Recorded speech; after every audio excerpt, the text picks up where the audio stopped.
Bismillahirrahmanirrahim. Assalamualaikum warahmatullahi wabarakatuh dan salam sejahtera. Seperti biasa, seperti di mesyuarat harian biasa, pihak PDRM akan melaporkan mengenai tindakan mereka bagi memastikan pematuhan ini dapat ditingkatkan lagi. PDRM bersama dengan Angkatan Tentera Malaysia telah mengadakan sebanyak 737 sekatan jalan raya dan melakukan pemeriksaan ke atas 403,336 kenderaan. Mereka juga melakukan sebanyak 25,614 pemeriksaan mengejut, iaitu sebanyak di antaranya adalah 4,564 di premis-premis tertentu. Semalam, seramai 483 individu telah pun dituduh di mahkamah. Dari segi sekatan jalan raya dan lain-lain pemeriksaan, pihak polis telah pun menahan seramai 524 individu kerana melanggar PKP, di mana 451 direman dan 73 dijamin. Jika kita lihat dari segi perbandingan, tangkapan 2 April adalah 524 berbanding dengan tangkapan pada 1 April adalah seramai 562 orang. Jadi terdapat penurunan sebanyak 6% dari segi tangkapan ataupun penahanan. Semalam sewaktu saya membuat kenyataan media di sini, penurunan sebanyak 3.2%. Hari ini meningkat kepada 6.8%. Saya amat berharap supaya tren penurunan ini berterusan. Yang saya sebutkan semalam bahawa pematuhan daripada rakyat kita semakin meningkat. Jadi inilah sesuatu perkara yang kita anggap menggembirakan dan saya harap ianya akan berterusan. Dari segi sanitasi awam, ianya berterusan dan sejak 27 Mac sehingga semalam sebanyak 371 kawasan telah pun dinyah cemar. Kita difahamkan ramai pengguna bank masih lagi menggunakan juruwang di dalam bank kerana isu ATM yang menggunakan caj sebanyak RM1 setiap kali pengeluaran wang. Oleh itu, melalui Kementerian Keuangan, kerajaan telah pun memutuskan bahawa semua institusi perbankan dan PayNet akan mengecualikan caj RM1 bagi pengeluaran wang di semua mesin ATM yang menggunakan rangkaian MAPS. Pengecualian RM1 ini akan bermula pada hari Isnin 6 April sehinggalah tamat tempoh PKP ini. Ini akan memberikan ruang dan kemudahan kepada rakyat kita supaya menggunakan ATM yang disediakan. Jadi tidak perlu berpusu-pusu ke bank untuk mengeluarkan wang, dan dalam masa yang sama juga saya menasihatkan jika tidak lagi berpusu-pusu di dalam bank, jangan pula berpusu-pusu di ATM, di mesin ATM. Jadi penjarakan sosial mesti terus dipatuhi, iaitu 1 meter seperti yang telah pun ditetapkan. Dari segi pengurusan bank ini, pihak kerajaan amat menggalakkan supaya rakyat mengamalkan penggunaan perbankan di atas talian.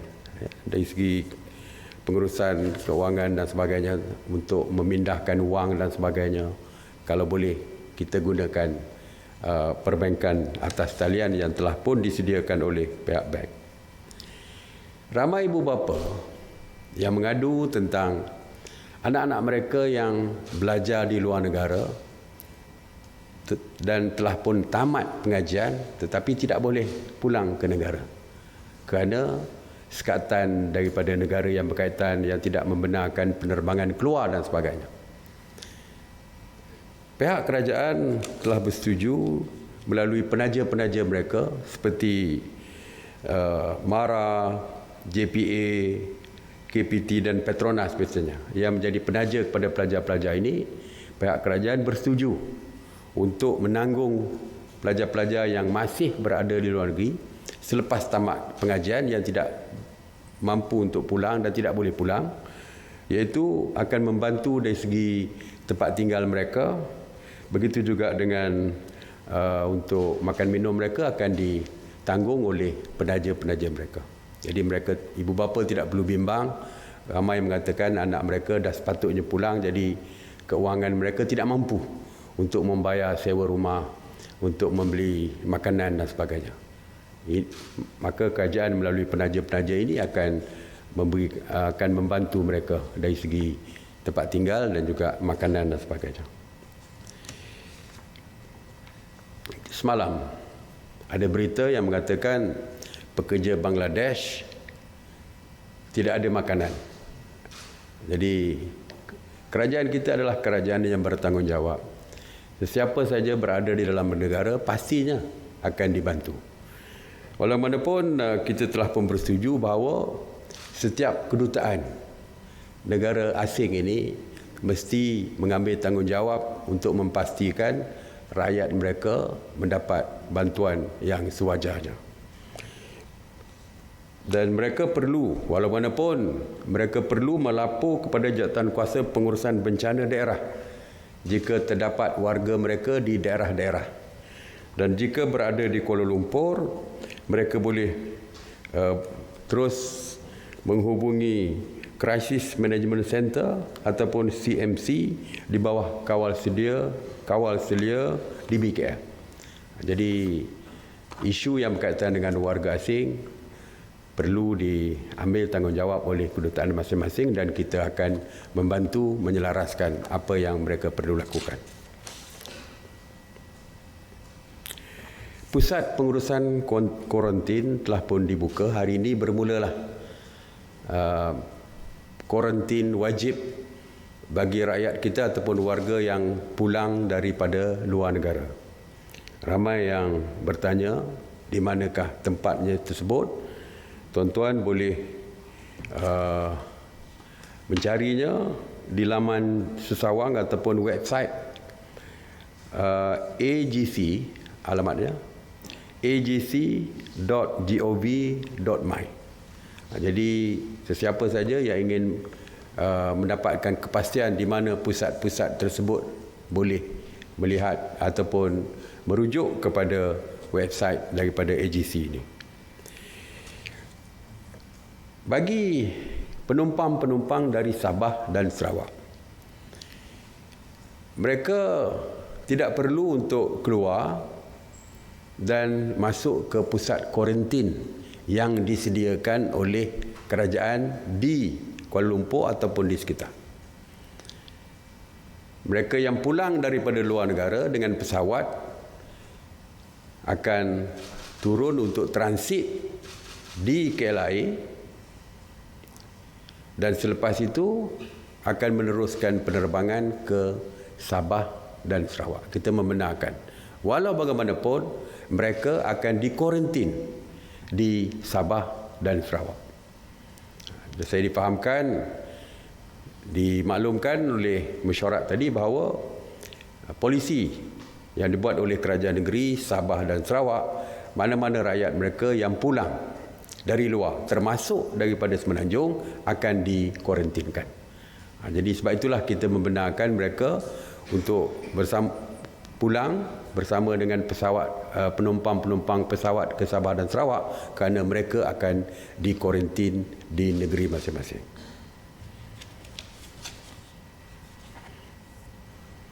Pasar malam. Pasar Ramadan.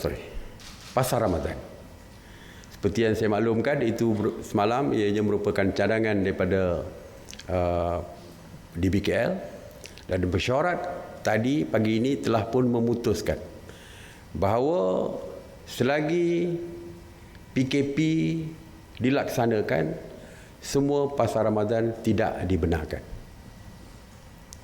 Walau bagaimanapun, jika PKP ini ditamatkan, maka seperti saya sebutkan bahawa pihak MKN akan menyediakan SOP selepas PKP.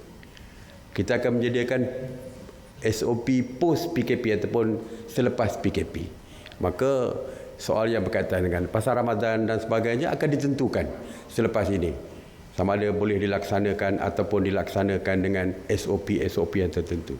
Cuma selagi PKP 2 ini diteruskan ataupun tiba-tiba ada PKP lain, pasar Ramadan tidak dibenarkan.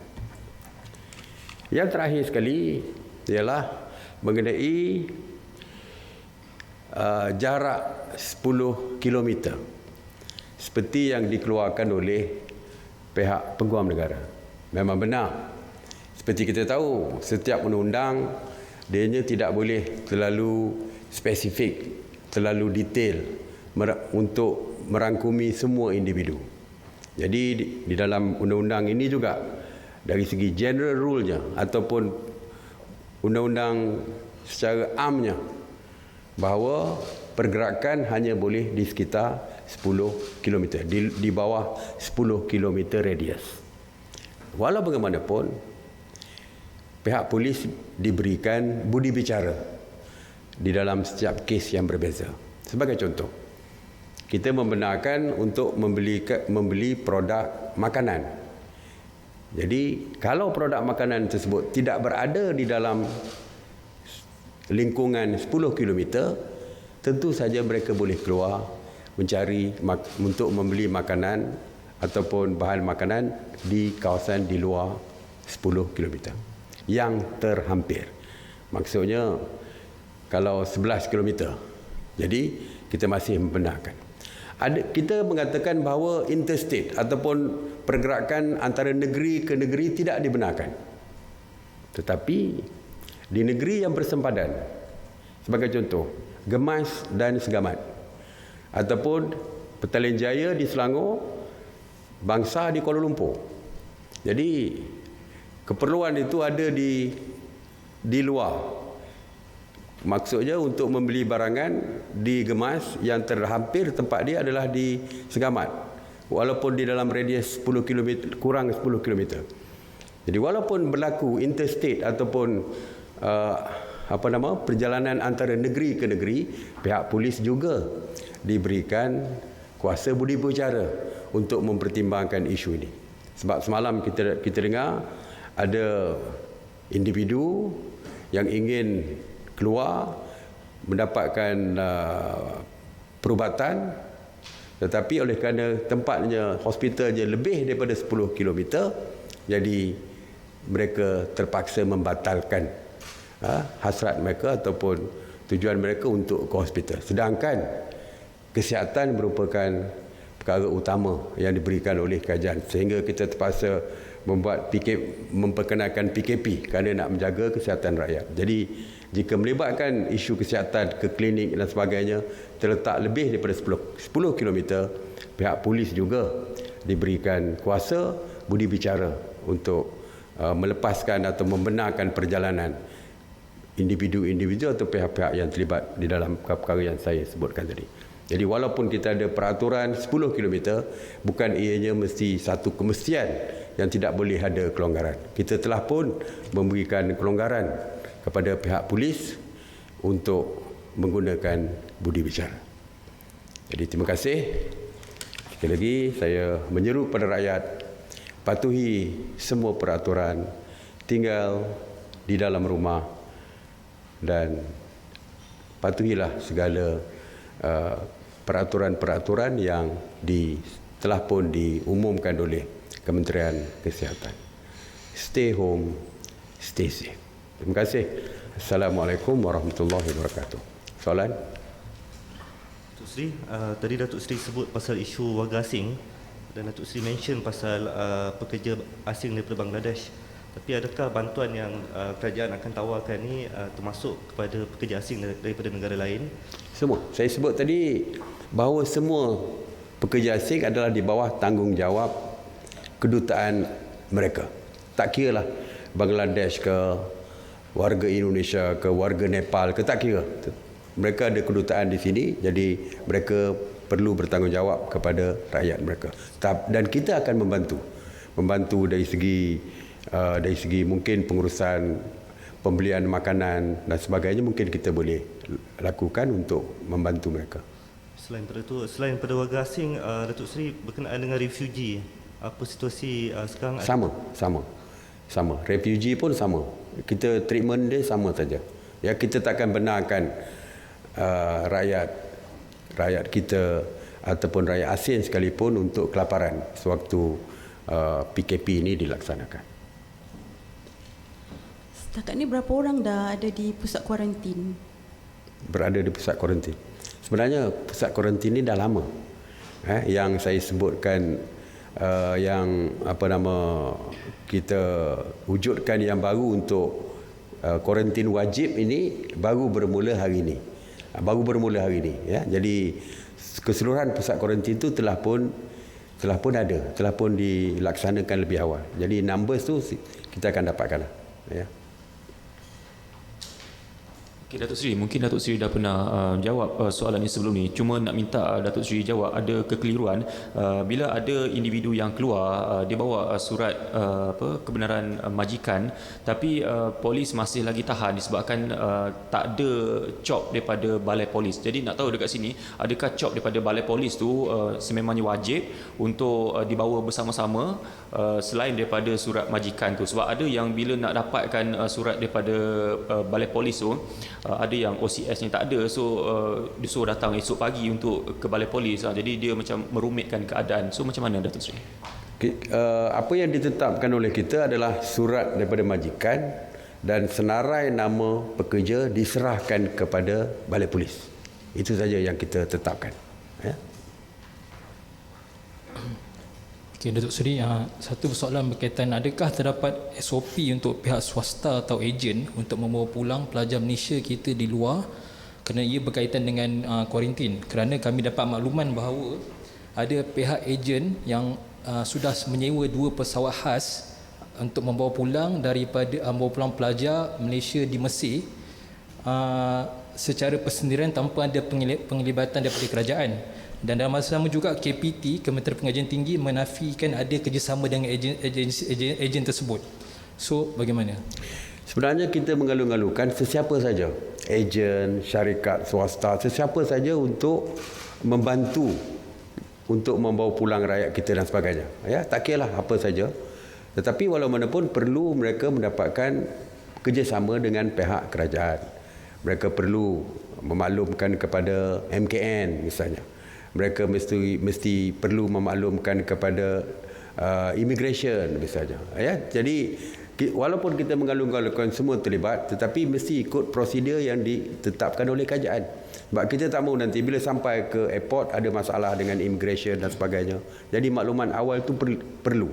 Cuma yang saya nak tekankan di sini bahawa walaupun daripada ejen atau sebagainya, bila sampai mendarat di Malaysia, mereka akan terus dihantar ke pusat kuarantin. Ya, jadi saya harap kalau ada ejen seperti itu, tolong hubungi pihak MKN bagi kita assist dia orang, bagi kita bantu ejen-ejen tersebut. Kita sudah maklum bahawasanya pelajar Malaysia di Mesir lebih daripada 12,000 orang. So adakah dengan angka tersebut pusat kuarantin kita mampu untuk menampung? Seperti yang saya sebutkan bahawa kita menasihatkan, ya, kita tidak menyekat, tetapi kita menasihatkan pelajar-pelajar kita yang berada di luar negara supaya berada terus di negara tersebut. Ya, di negara tersebut. Sebab setengah negara mempunyai prosedur yang ketat dari segi untuk keluar daripada negara tersebut.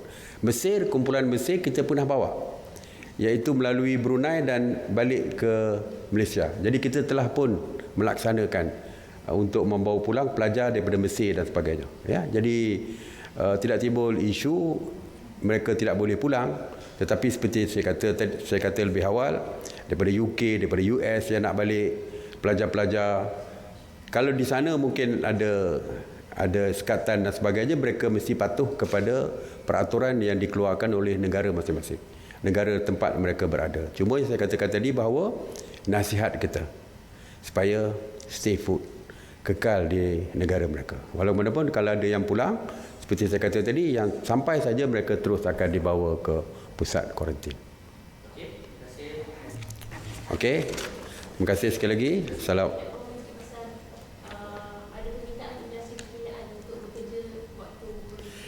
Tak apa, tadi mesyuarat pertama jawatan kuasa kabinet mengenai menyeimbangkan antara keperluan kesihatan dan ekonomi telah pun bermesyuarat tadi, dan kita akan mengadakan mesyuarat sekali lagi pada hari Ahad, dan selepas itu mesyuarat khas kabinet akan membincangkan perkara ini.